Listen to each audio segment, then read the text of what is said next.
नमस्कार, स्वागत है आपका पहाड़ प्रभात में। आपके साथ मैं हूं अंजलि भंडारी और रुक करेंगे इस बीच आ रही एक बड़ी खबर की और बड़ी जानकारी आ रही है वो आपको बता दें। सबसे पहले तो बड़ी खबर, बड़ी जानकारी, हिमाचल डीजीपी संजय कुंडू ने की प्रेस कॉन्फ्रेंस। ये इस वक्त की बड़ी खबर, क्रिप्टो करेंसी के मामले में जानकारी दी गई है। तो ये इस वक्त की बड़ी खबर, स्कैम करने वाला मास्टरमाइंड अभी भी फरार है, जिसकी तलाश पुलिस कर रही है। मास्टरमाइंड जल्द पहुंचेगा सलाखों के पीछे। तो मामले में 2000 करोड़ का फ्रॉड हुआ है, 400 करोड़ के करीब लोगों का पैसा डूब चुका है। हिमाचल डीजीपी संजय कुंडू ने प्रेस कॉन्फ्रेंस की है। तो क्रिप्टो करेंसी के मामले में ये जानकारी जो है वो दी गई है। बड़ी खबर, 2.5 लाख लोगों ने क्रिप्टो में पैसा लगाया। स्कैम करने वाला मास्टरमाइंड अभी भी फरार है। बड़ी खबर आपको यहां पर बता रहे हैं, बड़ी जानकारी आपको यहां पर दे रहे हैं। हिमाचल डीजीपी संजय कुंडू ने प्रेस कॉन्फ्रेंस कर ये जानकारी दी है। 2.5 लाख लोगों ने क्रिप्टो में पैसा लगाया है। स्कैम करने वाला मास्टरमाइंड अभी भी फरार है। मास्टरमाइंड जल्द पहुंचेगा सलाखों के पीछे। ये बड़ी खबर आपको बता रहे हैं। 400 करोड़ के करीब लोगों का पैसा डूब चुका है। मैं एसआईटी की बधाई देना चाहता हूं कि छोटे समय में, क्योंकि बड़ा कॉम्प्लिकेटेड सा ये क्राइम है, इसको इन्होंने समझा और इसमें आगे बढ़े। और कुछ लोग गिरफ्तार हो गए हैं और कुछ की गिरफ्तारी के लिए इन्होंने टीम्स भेजी है। अभी जो लायबिलिटी कह रहे हैं, इंटरोगेशन से पता लगा है 400 करोड़ की है। तो वो लायबिलिटी, इनकी जो प्रॉपर्टी को पूरी मैप करके, चिन्हित करके उसको हम सीज करेंगे। उस लायबिलिटी से फिर आगे जिनका पैसा देना है, देनदारी है, वो करवाएंगे। देखिए ऐसा है, ये जैसे अभिषेक ने बताया कि एक ये स्पेशल एक्ट है, तो स्पेशल एक्ट के स्पेशल जज हैं और इसके स्पेशल जज सेशन जज शिमला है। तो सारी अब आगे की कार्रवाई वहीं होगी। एक तो 420 है और एक जो डिपॉजिटर्स वाला एक्ट है उसकी कार्रवाई सारी शिमला में होगी। तो अब जितने भी हम एक्यूज पकड़ेंगे, जितने भी मुलजिम पकड़ेंगे, हमको उधर ही पेश करने पड़ेंगे। अभी जो रिमांड में भी भेजे हैं तो जो सेशन जज शिमला के ऑर्डर से ही भेजे हैं। देखिए ऐसा है, जैसे जब ये केस हुआ था, एसआईटी बनी थी, तो हमको लगा था कि प्रॉब्ली एक नॉर्मल केस होगा, लेकिन जैसे जैसे इसकी तह तक पहुंच रहे हैं, ये बड़ा केस है। तो ये क्रिप्टो करेंसी को लेकर ये जानकारी यहां पर साझा की गई है और जो मास्टरमाइंड है उसकी तलाश में पुलिस लगातार जांच पड़ताल कर रही है। बढ़ेंगे आगे। उधर डिप्टी सीएम के साथ बैठक हुई है। इस बैठक में अधिकारी भी मौजूद रहे। इसमें हिमाचल सरकार ने टैक्स बिल संशोधन किया और साथ ही टेम्पो ट्रैवलर पर टैक्स लगाने के फैसले के विरोध में उतरे और यूनियन ने टेम्पो ट्रैवलर पर लगाए गए टैक्स लगाने के फैसले को वापस लेने की मांग की है। आपको बता दें, यूनियन के ने तर्क दिया है कि वे केंद्र सरकार को हर साल टैक्स देते हैं और किसी भी राज्य में अलग से टैक्स नहीं लिया जाता।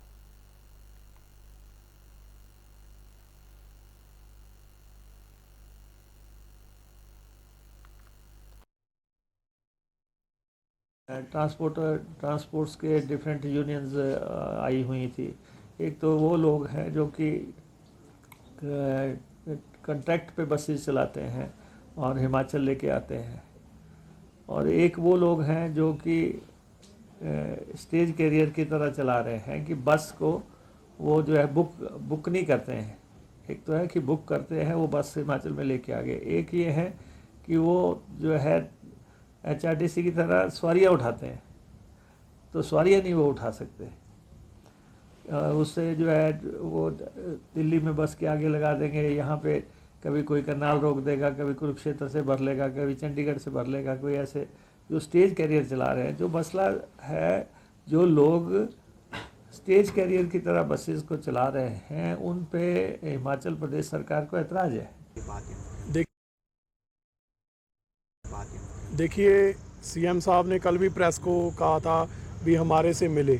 पहले हमारी ट्रांसपोर्ट डिपार्टमेंट से मीटिंगें हुई, अब जब डिप्टी सीएम जी से मीटिंगें हुई, पहले तो हम सरकार का धन्यवाद करते हैं, उन्होंने हमारे को सुना।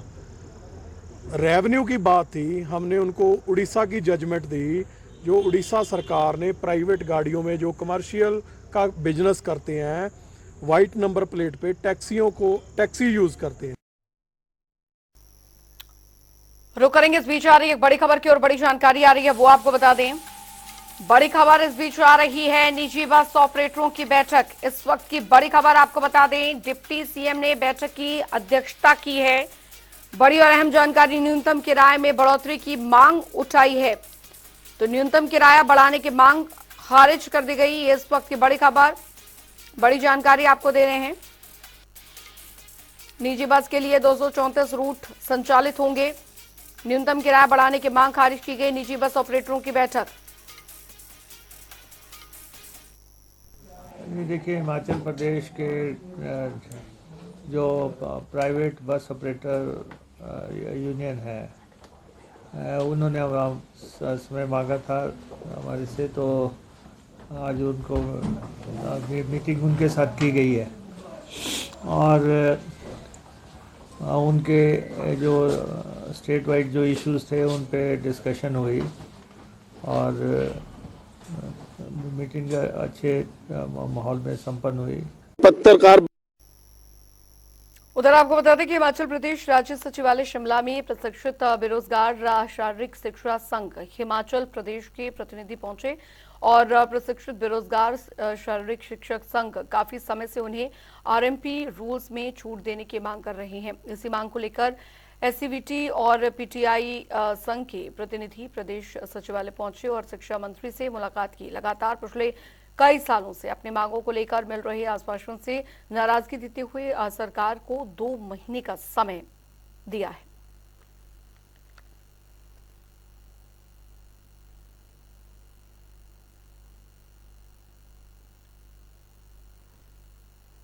मैं पप्पू भाटिया एससीवीटी पीटीआई प्रदेश अध्यक्ष डिस्ट्रिक्ट मंडी से हूँ। आज हम लोग शिक्षा मंत्री जी से मिले। हम लोगों का एक ही मुद्दा है, हम 6-7 सालों से मिलते आ रहे हैं। हम लोग चाहते हैं कि हमें आरएमपी रूल में छूट दी जाए। आरएमपी रूल जो 2011 में अमेंड किए गए थे, उसमें हम लोगों ने जो है ट्रेनिंग, हमारी ट्रेनिंग पीटीआई की वो 2011 से पहले की है। सिर्फ एससीवीटी में काफ़ी ट्रेड थे जिसमें सिर्फ पीटीआई को छोड़ के बाकी सभी एलिजिबल है, सिर्फ पीटीआई एलिजिबल नहीं है। खबरों में आगे बढ़ेंगे। बता दें, क्रिप्टो करेंसी घोटालेबाजों ने हमीरपुर जिले के निवासियों को 50 करोड़ रुपए से अधिक का चूना लगाया है। कई लोगों ने कम समय में अपनी मेहनत की कमाई को बढ़ाने के लिए एजेंटों के माध्यम से क्रिप्टो करेंसी में निवेश किया था। अतिरिक्त पुलिस अधीक्षक अशोक वर्मा ने बताया कि पुलिस ने बड़सर और सुजानपुर थाने के तहत धारा 420 के तहत धोखाधड़ी के 2 मामले दर्ज किए हैं।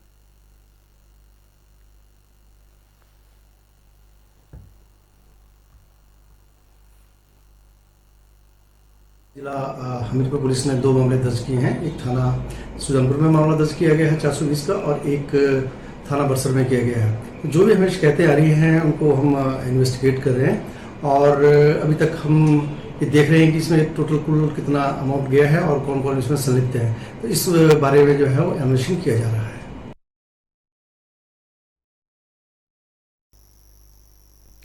उधर आपको बता दें कि रामपुर में बीजेपी ने एक बार फिर से कांग्रेस सरकार पर निशाना साधा है। उन्होंने हिमाचल में कांग्रेस झूठी गारंटियां और साथ ही आश्वासन देकर सत्ता में आई है।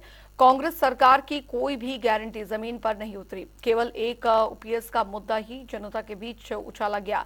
उन्होंने कहा कि चुनाव के दौरान 18 वर्षों से अधिक उम्र की महिलाओं को 1500 मासिक देने का जो वादा किया था, इस हिसाब से 34 लाख महिलाएं 1500 रुपए की हकदार थी। लेकिन सरकार महिलाओं को झूठ बोलकर राजनीति कर रही है।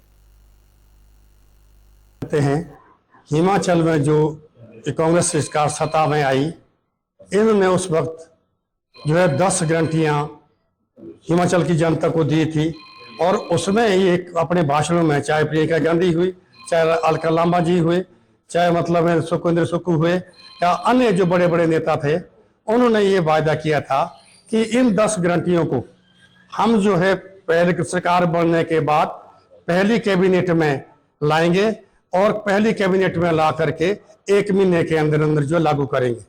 लेकिन अफसोस की बात यह है कि ओपीएस के सिवाय वो भी अभी तक किसी लोगों को जो है सिर्फ उन्होंने क्या नाम किया, उसको स्वीकार किया है।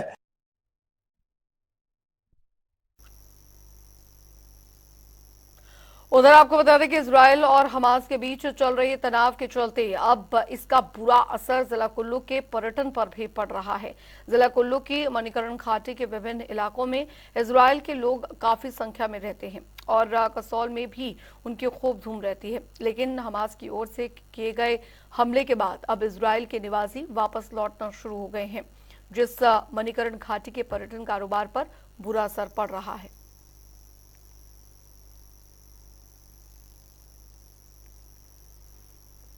उधर आपको बता दें कि आपदा जोखिम के अंतर्राष्ट्रीय दिवस के तहत जिला उपायुक्त कार्यालय में मॉक ड्रिल का आयोजन किया गया, जिसमें मॉक ड्रिल के दौरान होमगार्ड और अग्निशमन विभाग के बचाव दस्ते ने उपायुक्त कार्यालय में भूकंप और साथ ही आग लगने जैसी आपदाओं को और दुर्घटनाओं के दौरान बचाव कार्यों का अभ्यास किया।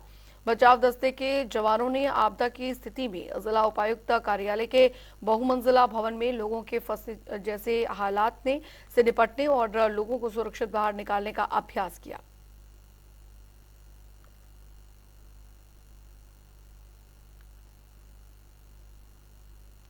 आज जो international day for disaster risk reduction उस थीम पर हुआ है और अभी ज़िले के अन्य स्थानों पर भी इस तरीके का आयोजन किया गया है। मॉक ड्रिल्स कंटिन्यूस ऑर्गेनाइज करने का मेन मकसद ये है कि सभी लोग किस तरीके से डिजास्टर के समय रिस्पॉन्ड करें, किस तरीके से इफ़ेक्टिव और सिस्टमेटिक अप्रोच के साथ डिजास्टर का सामना करें, उसके बारे में डिटेल में समझाया जाता है। आज यहाँ ड्रिल में फायर सेफ्टी, बिल्डिंग रेस्क्यू के बारे में डिटेल से बताया गया है और मैं समझता हूँ कि इफ़ेक्टिवली जितने भी देखने वाले थे सबको समझ में भी आया है और जो यहाँ पर डिस्प्ले बोर्ड्स लगे हैं, इक्विपमेंट भी रखे हैं, सब लोग इसको देखेंगे और डिजास्टर के बारे में जो जागरूकता है वो बढ़ेगी और यही इस तरीके की मॉक ड्रिल्स का मुख्य उद्देश्य होता है। उधर 7 अक्टूबर को अंतर्राष्ट्रीय क्रिकेट स्टेडियम धर्मशाला में वर्ल्ड कप के लिए दक्षिण अफ्रीका और नीदरलैंड के बीच ये 17 अक्टूबर को मुकाबला खेला जाएगा, जिसको लेकर आज दक्षिण Africa cricket team Kangra airport पहुंची। इस दौरान हवाई अड्डे पर एचपीसीए अधिकारियों ने इन खिलाड़ियों का स्वागत किया और हिमाचली पारंपरिक ढंग से इनका स्वागत यहां पर किया गया। बता दें 17 अक्टूबर को साउथ अफ्रीका और नीदरलैंड टीम के बीच धर्मशाला क्रिकेट स्टेडियम में ये जो मैच है वो खेला जाएगा।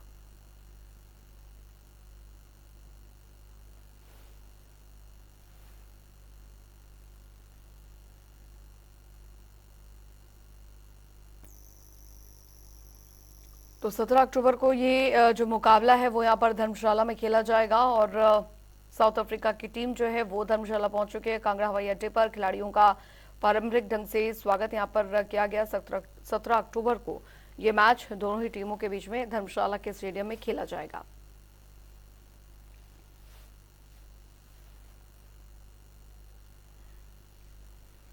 तो धर्मशाला पहुंच चुकी है साउथ अफ्रीका की टीम। अब 17 अक्टूबर को ये महामुकाबला जो है वो धर्मशाला के पिच पर देखने को मिलेगा। इससे पहले अफगानिस्तान और इंग्लैंड का मैच यहां पर हुआ था धर्मशाला के स्टेडियम में, जिसमें इंग्लैंड ने जीत हासिल की थी। अब 17 अक्टूबर को ये मैच धर्मशाला के इस पिच पर, स्टेडियम पर खेला जाएगा।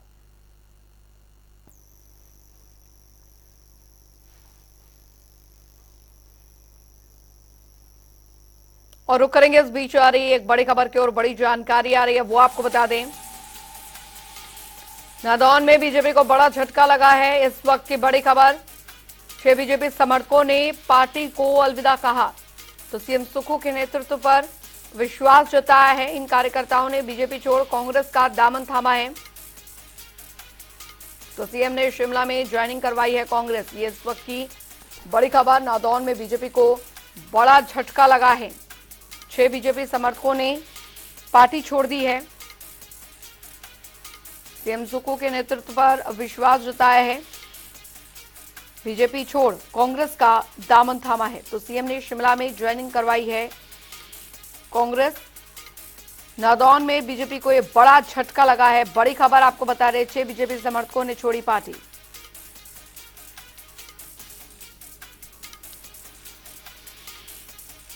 और हिमाचल ब्यूरो चीफ विकास शर्मा हमारे साथ जुड़ गए हैं ज्यादा जानकारी के साथ। विकास, कुछ बीजेपी कार्यकर्ताओं ने बीजेपी को ये बड़ा झटका नादौन में खासकर लगा है, जो जानकारी आ रही है कि 6 बीजेपी समर्थकों ने पार्टी छोड़ दी और अब कांग्रेस में शामिल हो गए हैं।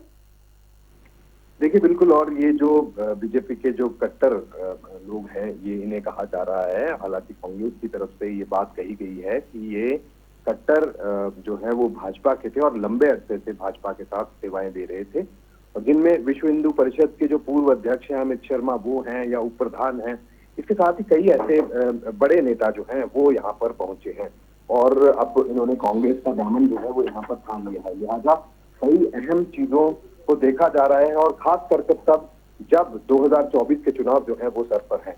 ऐसे में इससे पहले इस तरह से अगर लोगों का कांग्रेस के साथ मिलना और मुख्यमंत्री के, खास करके मुख्यमंत्री के गृह जिला की अगर हम बात करें, गृह क्षेत्र की बात करें, तो नादौन से मुख्यमंत्री जो है खुद विधायक भी हैं और नादौन के ही ये सारे लोग जो है वो बताए जा रहे हैं। लिहाजा एक बड़ी कामयाबी जो है वो कांग्रेस जो है इस समय यहाँ पर देख रही है। जी, बहुत बहुत शुक्रिया विकास शर्मा इस तमाम जानकारी के लिए। तो बता दें आपको कि सीएम सुक्खू के नेतृत्व पर विश्वास इन समर्थकों ने जताया है और एक बहुत बड़ा झटका बीजेपी के लिए माना जा रहा है। सीएम ने शिमला में ज्वाइन करवाई है कांग्रेस इन समर्थकों को, जो कि बीजेपी समर्थक थे, लेकिन अब कांग्रेस में आस्था यहां पर जताई है।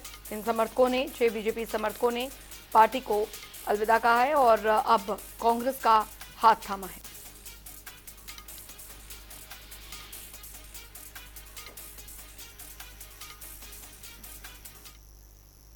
में आगे बढ़ेंगे, बता दें आपको जिला कुल्लू के मुख्यालय ढालपुर के मैदान में, जहां पर 24 अक्टूबर को अंतर्राष्ट्रीय दशहरा उत्सव का आयोजन किया जाएगा, वहीं नगर परिषद कुल्लू भी दशहरे को लेकर तैयारियों में जुट गया है। वहीं सीपीएस सुंदर ठाकुर ने तैयारियों को लेकर ढालपुर मैदान का निरीक्षण किया। बता दें कि इस बार अंतर्राष्ट्रीय दशहरा उत्सव के दौरान साफ सफाई रात 12 बजे से लेकर सुबह 5 बजे तक की जाएगी और शहर में दशहरे के दौरान सफाई व्यवस्था का जिम्मा 300 कर्मचारियों के कंधों पर होगा।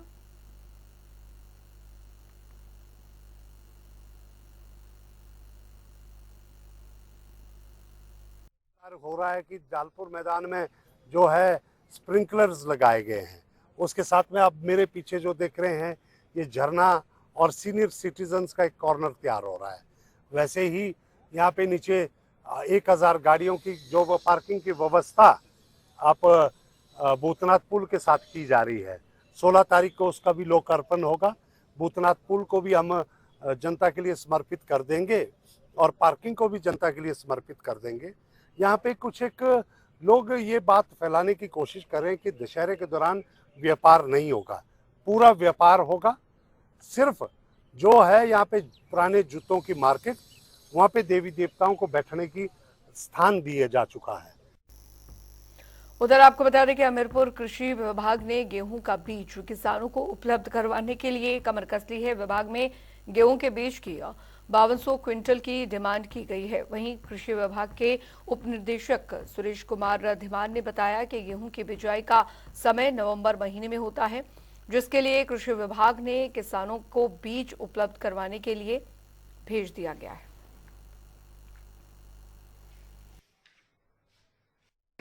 रबी मौसम चल रहा है, इसके लिए हमने किसानों के लिए जो प्राथमिकताएं थी बीज उपलब्ध करवाने की, तो सर्वप्रथम जैसा कि हमारा सितंबर माह से